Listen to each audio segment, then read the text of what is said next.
second go-round for you. A little bit of time now after enrolling early, being in here now, 2 winners. How are you feeling as you adjusted to the football? A lot better. A lot more comfortable. I know the playbook a lot better, so now I'm able to, go out and just try and run and do everything I can at a high tempo. Coming in, you had a lot of expectations. A lot of people talked a lot about you last year because of the good spring you had. How difficult was last year for you and not really seeing the field as much as you wanted to? It's an eye-opening thing. Every freshman you come in, especially the fall camp, it's a new reality, Ohio State football, and you get humbled.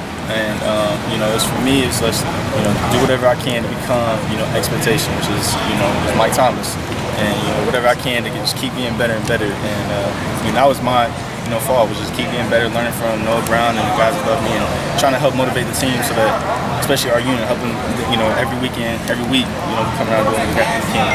What was the biggest challenge, I guess, trying to just being consistent. I struggle with consistency, and as a receiver, you got to be able to do everything you can to be consistent. And for me, that's my main focus this fall game. Urban obviously talks a lot about receivers blocking, and that's something a lot of us have to do in high school. How big of a challenge is that for you to learn in high school? It's huge. Knowing leverage, being able to get in use the difference of being able to get in a football position and be able to execute. Keep our guys safe. That's huge. What's it like to be a true freshman in the spring in a position where everyone is kind of talking about you as a guy who's going to be a contributor, and then it doesn't happen? Is that ultimately a realistic thing, or is it just something every freshman has to go through, that even if people maybe go up a little bit, it's still a transition no matter how good you are? It can be a realistic thing. For my position, it wasn't. I knew I wasn't ready, and I just knew that I had to get better. And I had a few guys ahead of me. And for me, it was being able to see them and to learn from them and to do what they did, do their routine, and to become a pro. And that's the number one thing, to become an expectation. I was below expectation last year, so not being able to play, I was on all special teams. I was doing I think 3 special teams. So you start on special teams, you work your way up, and that's the biggest focus, was just trying to do what I can. Why did you know you weren't good enough? A lot of people don't. Right. For me, I just been able to humble myself. I can recognize, see film. Mike Thomas, for example, he's the expectation, he's the standard. I'm not at Mike Thomas level. Second round, almost rookie of the year, I wasn't there. So I can see that. So for me, it's like being able to humble myself, be able to push myself to get to that point, Are you going to play this year? I hope, but right now, you got to go through fall camp, be consistent, hopefully I can earn a spot. Isn't that kind of crazy to go from being the guy that everyone was talking about, hyping up as an incoming freshman, to now sort of being forgotten almost as a guy that's a true sophomore? That's the old days. That was sort of when you were expected to play. Now people aren't really talking about you. It's how it is. I'm just gonna keep working, and then in due time, my time will come. And whatever I can for the team. It's all about the team being able to help our unit. That's my biggest focus. What are reasonable expectations that you have for yourself in terms of playing time this year? What do you think is possible? Because you said you were real with yourself about not being ready last year. Being real with yourself now and what you see on film now, what do you think is a reasonable? What have you earned in your mind? And what do you think is a reasonable expectation? I believe I'll be in the rotation, but my expectation by the end of this fall camp, I'll be one of the starters. Starting next year at Ohio State, that's the expectation I have for myself. So I'm gonna push myself to hopefully reach that expectation. But it's day by day, stay consistent. Also, your head coach and your quarterback have both made an enormous deal this summer about the deep ball, about trying to be more impactful there and be a threat down the field. Do you see that as something that you can help with? Can you be somebody that down the field can maybe change the field in this offense? Oh, of course. Every receiver, the number one thing that we focus on is the inside nine, which is the deep ball and blocking. And if we can't execute the deep ball, we're going to be handing the ball off all game. So that's the biggest thing for us is, as a whole unit, even for me, is being able to get open on the deep ball, catching, making that play. Austin Urban on Monday was talking about how the culture in the wide receiver room now is better and stronger than it ever has been here.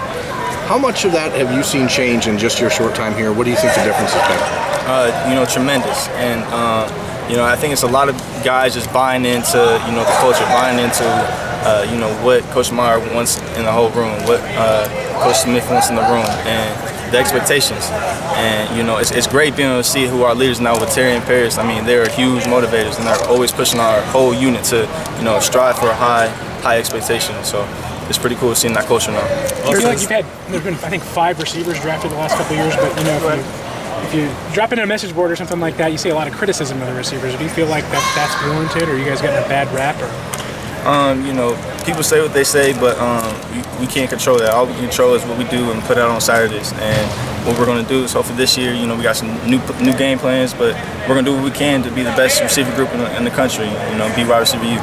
I know you have the same coach, but has much changed for the receivers with a new quarterbacks coach and a new offensive coordinator? Oh, of course. You know, Coach Kevin Wilson, he is you know, bringing up the up tempo a lot, and you know, you can see how the quarterbacks are acting different with Coach Day, and it's a great you know, chemistry. We're building chemistry, and we're looking actually really good. So we're gonna keep that up through fall camp, and this fall will be pretty good to see. You mentioned Mike a couple times. What's your relationship like with him, if any? With who? With Mike Thomas. It's really close, you know. It's like a big brother to me, and you know, when he came back, you know, he'd always watch film with me and help me learn, and you know, I always go to his film sometimes when I need pointers, I need to learn something. I always go to his film. I mean, as I said, he's the expectation, so I try as I can to, you know, keep it up there. Austin, what is the? Go ahead. Does it help to know that it took him a while to get going? I mean, he redshirted after a freshman year, I mean, which is uncommon. Just, you know, seeing that he was able to do that after a couple of years, does that help motivate you after just a season? Right. I mean, not even just motivation. It's you know, sometimes people say it's a process. Maybe you gotta wait for your time. Like, no, let's push. Let's be great now. You know, so that's my expectation. Just to keep pushing myself to be who I can, to be that expectation, to try and reach his level. If I can be that, you know, sooner, that'd be even better. Also, how tough is it for a freshman to play in this offense at wide receiver? I mean, you were one of those guys, came in early. You know, Coach Meyer was talking about you big, and then you hardly saw the field. I mean, what is it you have to push through, you think? Not you know, a young guy like Trayvon and those guys. Right. It's huge. You know, especially coming to Ohio State, it's a huge hump you have to go through. I mean, learning the offense, learning the tempo. I mean, just, you know, going from a high school football to college football, it's a huge change. And you got to be mature about your business and being pro. And, you know, the greatest thing was just the time I went through just to learn and get through it. Yeah. What have you noticed about Trayvon and the Jason and those guys? I mean, Elijah. Well, what stands out about them in your mind? You know, the great athletes. Trayvon hasn't been going yet. Right. He should be next week. You know, Jalen's doing a really good job, and Elijah is as well. You know, it's just a matter of knowing the playbook and being able to play fast. You know, sometimes they're thinking too much, but you know, they're on their way. And you know, Zone 6 is going to be the strongest it's ever been as soon as they get on board. Tell me something real quick. Defensive back wise, who has jumped out at you from your vantage point? Who's